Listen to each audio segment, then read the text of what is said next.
Good afternoon, fellow crypto traders. All right, I wanted to provide you a quick update here before the long weekend. Long weekend for me, anyways. I have Monday off, and so I probably won't be doing another video until next week, Monday. But in my last video, last market update, I should say, which is generally released to everybody, I stated something in the title to the effect of that it's all about the dollar, the US dollar at this point. All price action is hinging upon and following the price action of the dollar, which has currently broken below, if we look over here at my chart, a significant line of ascending support, which I have drawn out since the end of May. All right, and just 2 days ago, the dollar broke below that level of support for the first time in 6 months, meaning now the dollar is going from a position of strength to a position of potential weakness. All right. So instead of continuing to grow stronger, it has broken below this level of support, has come down, tested support, and is doing something that my Substack subscribers, actually all of my subscribers, know I like to affectionately call Kiss Mama Goodbye. And what I mean by that is anytime we cross over to the upside of a significant level of resistance or to the downside of a significant level of support, what the market collectively likes to do is come back, if that was a significant support or resistance, and pay their respects. All right. One last kiss goodbye before it continues the current trend, which at this point for the dollar, I think is downward. All right. So we bounced off support, kissing our previous level of resistance. Support, now resistance, goodbye, and we will continue this trend in the dollar declining.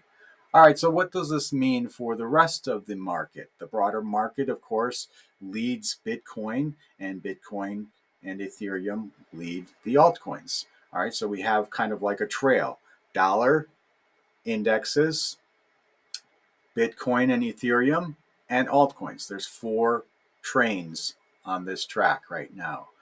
All right, so let's jump over to, first of all, the Dow. We know that it has broken below this channel that we have lived inside since March of 2020, when all of this coronavirus started. We have lived inside of this and have continued upwards for a year and now almost 10 months. A year and 10 months, almost 2 years, we have lived inside this channel. And the Dow has broken below this channel for the first time in November, and then broke below it again over here in December. And now we have broken below it again in January of 2022. All right, so that is significant, but it does not mean the dollar is going to just straight drop like a rock.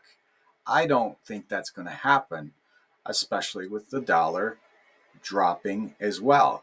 Typically, that's an inverse relationship. When the dollar drops, meaning that it's weakening, that's an inflationary factor causing the dollar to weaken. All right, so that inflationary factor has to be thrown into the index pricing as a variable. And so typically, indexes will rise when the dollar weakens significantly. In this case, the significance may not be accounted for as greatly. And it just so happens that the dollar is breaking to the downside as the indexes are all breaking to the downside of their channels. But again, I don't think this necessarily means a straight up decline. What I think is going to happen, because the dollar is weakening, that we will no longer see necessarily an upside to these indexes, but we also won't see a downside because that inflationary factor has to be thrown into the prices as a variable. So instead, what might happen is we break to the downside of these channels and we just continue sideways for some time. All right, maybe through May, the date that I've been talking about quite a bit, when I think we'll really see more of a collapse to the downside. And during that time, while the market is going sideways, we will jump over to our crypto charts shortly and show you what I think will happen over there. So the dollar declines, the indexes go sideways, and what will happen to good old Bitcoin and Ethereum? All right. So I think that as the dollar declines, Bitcoin is a more pure uh, uh, indicator of what actual inflation might be on the dollar than the market indexes, because the market, we know, is highly manipulated. There's a lot of money, unimaginable amounts of money out there right now, and the powers that be that control these markets, more than you or I may even know, they know exactly what to trigger to keep that market afloat.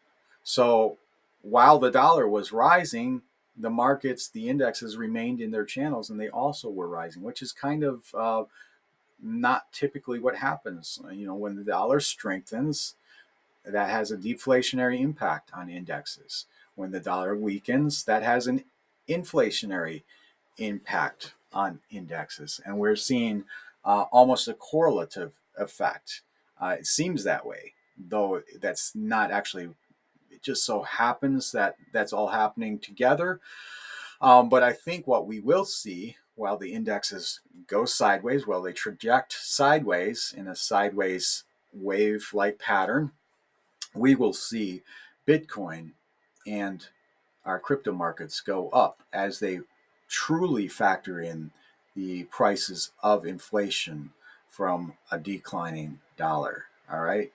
So that is my theory, my hypothesis about this, how this is all going. And remember, I said in my last video, it is possible that Bitcoin comes down. This was a bear flag and touches that 36,000 mark. I didn't see how that was going to happen because, according to Glassnode data, illiquidity is at an all-time high, currently 76, 77%. So I'm not sure, with that amount of liquidity dried up on exchanges, how we would actually get that amount of selling action to get down to the 36,000 mark. And I'm very skeptical that we will get there. However, it remains a possibility. So I mentioned it several times already, and I'm still going to mention it as a possibility in this video as well. But this was previously a bear flag for sure. And now what's happening is I see a little bit of a bull flag as we bounce on previous support, and potentially the bulls use this as a trampoline of sorts to get us above that blue resistance, which is highly significant. Now, it still could be a bear flag, and we still could get down to 36,000. I think this weekend is going to tell us a lot.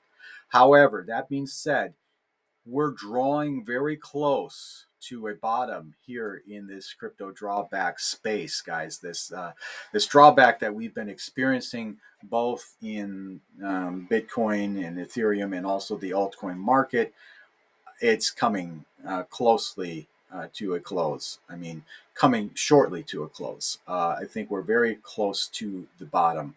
So if this is not a bear flag, it could be a bull flag, and we'll find out more over the weekend. And we'll have to continue to watch that dollar to see what it does. If it continues to, it hits that upward support and continues to decline, like my current theory is, that will be good for the crypto space, which will more purely indicate the actual inflationary impact of the dollar. We had these recent inflation numbers come out, which is based upon the CPI, and that is probably the worst source to draw data from. Inflation is at a much higher rate than what we're seeing, even though it's at an all-time high, still highly under exaggerated. So we're much higher, and Bitcoin will show us what inflation actually is in the near future. And you'll see the prices rise not only because of scarcity of the crypto, and demand, but also as global debasement of fiat currency is factored into these prices.